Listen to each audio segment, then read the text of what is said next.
what's up, everybody? This is it. This is the very last review for Basketball Wives Season 3. This is for part 2 of the reunion show, so let's just get to it, shall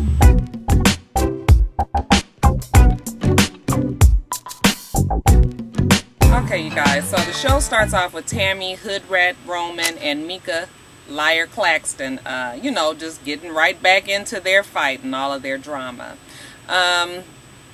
Tammy was on one for real, and it was just like they just let her loose. Mika mentioned how Tammy is always going on and on about her on Twitter, and you guys know what? Here's an idea. How about we all get rid of Twitter? I'm telling y'all, that Twitter is a goddamn devil. I mean, if most shit gets started on that Twitter, that's why I can't get into Twitter. I just cannot. Anyway, back to the show. Mika goes on about how Tammy is all talks about her complexion on Twitter, and she brought up the statement of black ass, and that garnered about a 15-minute soliloquium on how black ass is used in every black household. And you guys, I have to admit that I have embraced the term black ass as my own. I'm talking about, get your black ass up out of here. Will you get your black ass out my face? Take your black ass to bed. Shut your black ass up. Yeah, everybody does use it in their household. It ain't really the best term to use, I know, but hey, I've said it. What was really rough to watch, though, was how Tammy okay, let me back up. Mika said something about Tammy being a good mother. And although I think we all feel kind of the same way about it, maybe she shouldn't have brought that up because they just talking about them, right? So I think that kind of opened the door for Tammy to talk about Speedy. Well, it was uncomfortable still to watch Tammy go in on Speedy the way she did, because regardless of, whatever happens, he's still a champion, and I was just sitting there trying to figure out why Mika was so... I'm telling you, that child must have smoked a spliff or something before this show. She was so just sitting there and laid back, and I was like, girl, you better defend your man. I don't give a damn if he got on your nerves on the way to the reunion. And you done called him every motherfucker in the book. When you get to the show and somebody is talking about your man like that, no, you got to defend it. Cuss the bitch out. Oh, well, I got the ring, though. I'm still a basketball wife. You just a name on the show. This whole scene with Mika and Tammy just lets you know that maybe Mika don't need to come back to the show, you guys, because Mika is so outdone. She's out of her league on this show. These girls are just so way away from what she is used to. I mean, she's outsmarted, she's outwitted, she's out-talked. I mean, she can't buy a damn comeback. She just sat there and she looked stupid. I was just like, say something, say something about her mama. Don't say nothing about her mama. But y'all remember it, Uptown Saturday Night? Did y'all remember that movie with Bill Cosby and Sidney Poitier? And they was in the bar, and Lil Seymour was about to whoop everybody's ass, and Bill Cosby was trying to make him mad, so he told Sidney Poitier to say something about his mama. Okay, y'all, I know I'm old. Y'all young out there.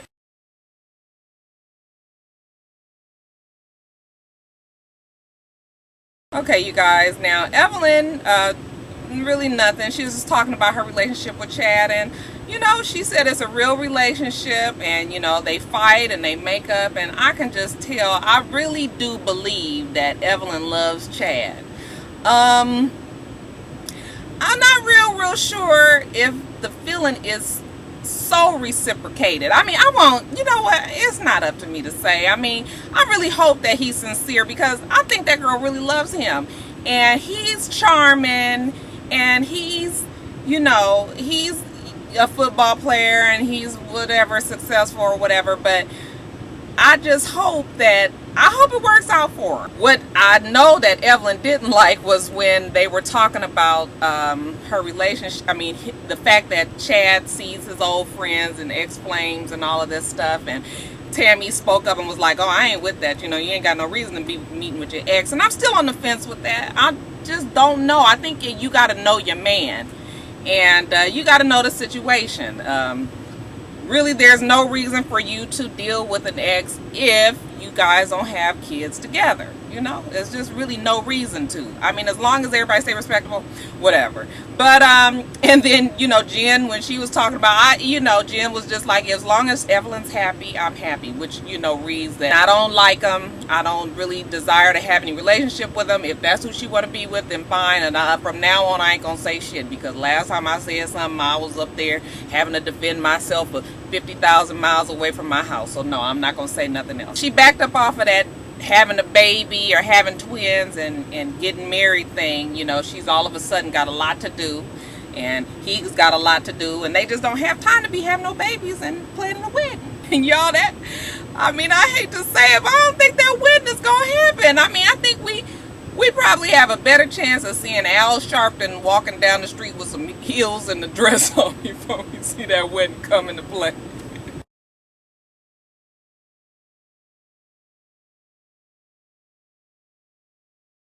You guys, if I could have reached through that TV, I'm telling you, I'd have punched Susie dead in her nose. I'm talking about dead to the pow, right? I know I can't fight, but I'd have took my chances with Susie. If anybody can try your patience, you know, you try to be more patient for the stupid ass people, for the retarded ones, the ones that really just, you know how God take care of fools and babies.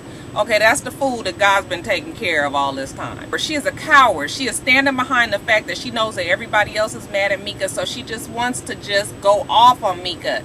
If it was just her, Mika, we know good and damn well Susie was not going to have that backbone that she had. And you know what it all boiled down to is Susie told on Mika to Tammy because she was afraid that she was going to be the one that was going to be getting a quick left to the forehead. But I can't stand Susie. I mean, she, with that fake bravado, I mean, she is a scaredy ass.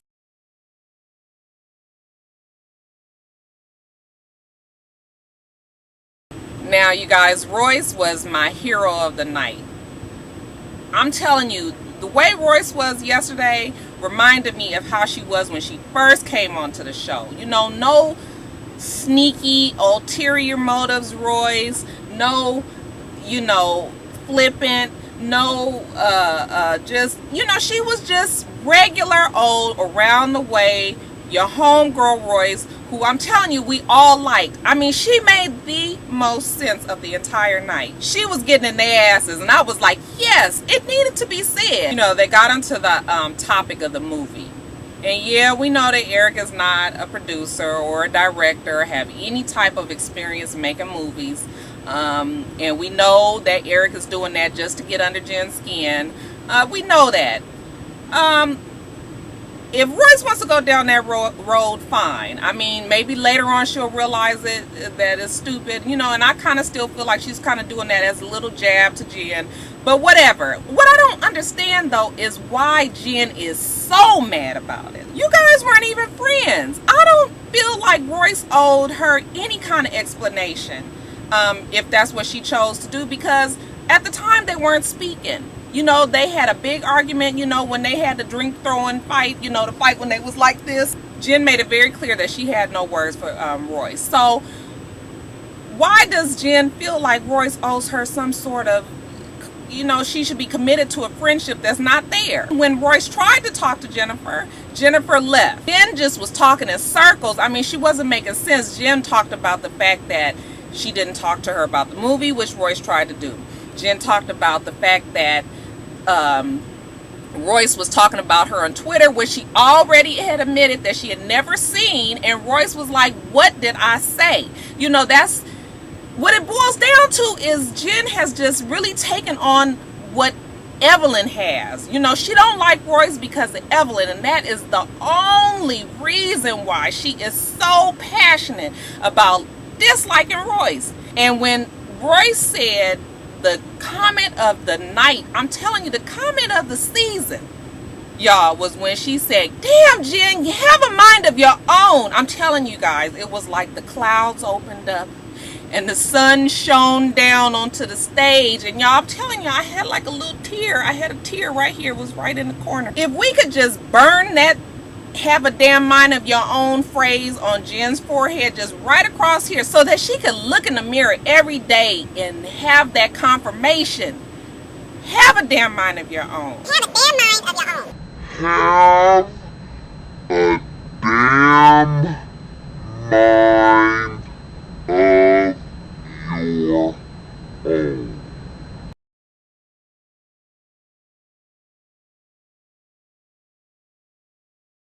John Sally asked Shani how does she feel about the way black women was portrayed on this show. And, you know, I know that Shani has got to be feeling some backlash because this season has been probably one of the most ignorant seasons of all three of them. And, you know, this is basketball-wise, this is not Bad Girls Club. I mean, what is it about these girls that want to fight all the time? I'm thinking like, you know, do we see Kobe Bryant's wife fucking up Kevin Garnett's wife at the games? We don't never see Lala, you know, knocking Chris Paul's wife's teeth out at the All-Star weekend. No. I mean, it just doesn't happen. And, you know, the show perpetuates negative stereotypes for black women. I know it's entertainment. I know we have to be entertained and nobody wants to sit there and be bored. But it's got to be some balance, and that's what Shani said. There is absolutely no balance.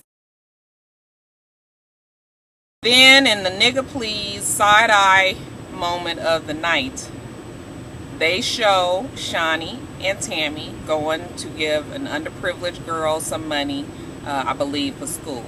And I'm not nigga please side-eyeing the fact that they were helping this girl. What I was nigga please side-eyeing was the fact that this show has been on for 12 episodes, y'all. This is 12 episodes. This is the 12th episode. This is 720 minutes of Basketball Wives Season 3. Y'all, they gave some positivity 6 minutes on the very final show. At the very end of the show, they showed them giving this girl some money. Do you guys realize that that is 0.008% of positivity out the whole show? I calculated it for you. 0.008% of positivity out of 720 minutes, okay? Yes, we need some balance and fast.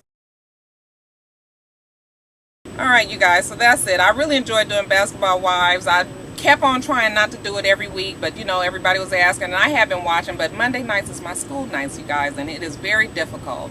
I was hoping that they would have changed the nights for Basketball Wives LA. They're not. I am going to review it. I'm not even going to say I ain't going to do it unless it just gets really ridiculous. What I do know is there was some hard looking bitches. I mean, damn.